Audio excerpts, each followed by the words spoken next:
Bypoll అంటే BRS కు కొట్టిన పిండి. ఉద్యమ సమయం నుంచే ఉప ఎన్నికను గెలుపునకు కేర్ ఆఫ్ గా మార్చుకుంది. 10 ఏళ్లు పవర్లో ఉన్న టైంలో అనేక బైపోల్స్ ను ఎదుర్కొనగా కేవలం దుబ్బాక, హుజురాబాద్ లో ఓటమిని చవి చూసింది. ఇక పవర్ పోయాక జరిగిన ఫస్ట్ బైపోల్లో ఓడిపోగా జూబ్లీ పోరులో ఆల్మోస్ట్ ఆశలు వదిలేసుకోవడమే అని సర్వేలు అంచనా వేస్తున్నాయి. అయితే ఈ డేట్స్ అన్నింటినీ కలిపితే బైపోల్లో ఆ సెంటిమెంట్ కారు పార్టీని తెగ కంగారు పెట్టేస్తోందట. సిట్టింగ్ సీటు అయినప్పటికీ ఉప ఎన్నికలో మహిళా అభ్యర్థులు బీఆర్ఎస్ కి కలిసి రావడం లేదన్న సెంటిమెంట్ చక్కర్లు కొడుతోంది. ఇదే నిజమైతే మహిళా సింపతి కార్డు పింక్ పార్టీకి పనిచేయడం లేదా? దుబ్బాక కంటోన్మెంట్ రిజల్టే జూబ్లీలోనూ రిపీట్ కానుందా?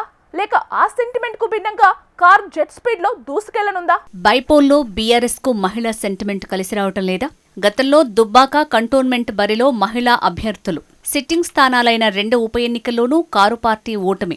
జూబ్లీహిల్స్ లోనూ కారు వెనకబడిందని అనేక సర్వేలు అంచనా. మహిళా సింపతి కార్డు పింక్ పార్టీకి పనిచేయటం లేదా? జూబ్లీలోనూ ఇదే రిజల్ట్ రిపీట్ కానుందా? సెంటిమెంట్ ను బ్రేక్ చేయనుందా? శుక్రవారమే జూబ్లీహిల్స్ బైపోల్ జడ్జ్మెంట్ డే. రిజల్ట్స్ పై సర్వత్రా ఆసక్తి నెలకొంది. మెజారిటీ ఎగ్జిట్ పోల్స్ మాత్రం కాంగ్రెస్ పార్టీకే లీడ్ కట్టబెట్టాయి. స్వల్ప ఓట్ షేరింగ్తో రేసులో కారు పార్టీ వెనకబడిందన్న అంచనాలు వెలువడుతున్నాయి. ఇదే నిజమైతే గతంలో ఉప ఎన్నిక ఏదైనా విజయానికి క్యారఫ్గా చెప్పుకునే బీఆర్ఎస్ లాస్ట్ 2 ఉప ఎన్నికలను, అందున సిట్టింగ్ స్థానాలను కోల్పోయినట్టే అవుతుంది. అయితే ఇక్కడ చూడాల్సిన మరో విషయం ఏంటంటే, ఉప ఎన్నికలో మహిళా అభ్యర్థులు కారు పార్టీకి అంతగా కలిసి రావటం లేదన్న చర్చ తెరపైకి వస్తోంది. లేడీస్ సింపతి కార్డ్ పింక్ పార్టీకి పనిచేయటం లేదట. బీఆర్ఎస్కి గత కొంతకాలంగా మహిళా అభ్యర్థులను బరిలో దింపితే కలిసి రావటం లేదట.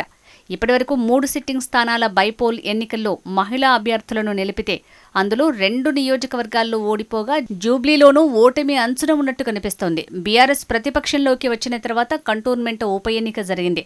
2023 ఎన్నికల్లో బీఆర్ఎస్ కంటోన్మెంట్ ఎమ్మెల్యేగా లాస్యా నందిత గెలుపొందారు. ఎన్నికైన కొద్ది రోజులకే రోడ్డు ప్రమాదంలో తుదిశ్వాస విడిచారు. అక్కడ ఉప ఎన్నిక అనివార్యమైంది. లాస్యా నందిత చెల్లెలు లాస్యా నివేదితను బీఆర్ఎస్ అభ్యర్థిగా ప్రకటించింది. కంటోన్మెంట్కి బీఆర్ఎస్ హయాంలో చేసిన అభివృద్ధితో పాటు సాయన్న నందిత చనిపోయిన సింపతి కార్డు పార్టీని గెలిపిస్తుందని గులాబీ నేతలు భావించారు. కానీ అధికారంలో కాంగ్రెస్ ఉండటంతో కంటోన్మెంట్ ప్రజలు కాంగ్రెస్కి పట్టం కట్టారు. అప్పటి బీఆర్ఎస్ పార్టీ అధికారంలో ఉన్న సమయంలో దుబ్బాకలో ఉప ఎన్నిక అనివార్యం కాగా రామలింగారెడ్డి సతీమణిని అభ్యర్థిగా ప్రకటించారు కేసీఆర్.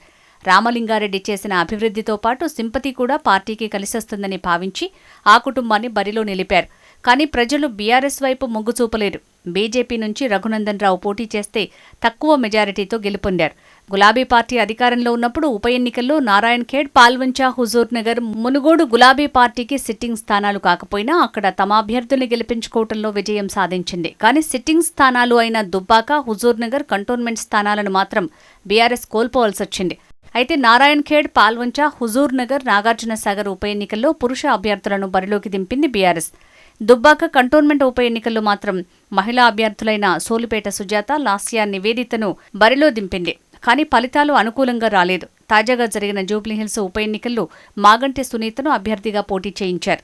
అయితే ఈ ఫలితంపై బీఆర్ఎస్ గెలుపు ధీమాతో ఉండగా ఎగ్జిట్ పోల్స్ మాత్రం కాంగ్రెస్కు జై కొట్టాయి. శుక్రవారంతో ఈ ఉత్కంఠకు తెరపడనుంది. దుబ్బాక కంటోన్మెంట్ సిట్టింగ్ స్థానాల్లో గులాబీ పార్టీ సింపతి కోసం అదే కుటుంబానికి చెందిన మహిళా అభ్యర్థులను బరిలోకి దింపి ఓటమిని చవిచూసింది. మరోసారి సిట్టింగ్ స్థానమైన జూబ్లీహిల్స్ ఉప ఎన్నికలో మహిళా అభ్యర్థి మాగంటి సునీతను బరిలోకి దింపింది గులాబీ పార్టీ. మరి ఈసారి కూడా దుబ్బాక కంటోన్మెంట్ సీన్ కంటిన్యూ అవుతుందా, లేక మాగంటి సునీత గెలిచి బ్రేక్ వేస్తుందా అనే చర్చ గులాబీ పార్టీలో జరుగుతోంది.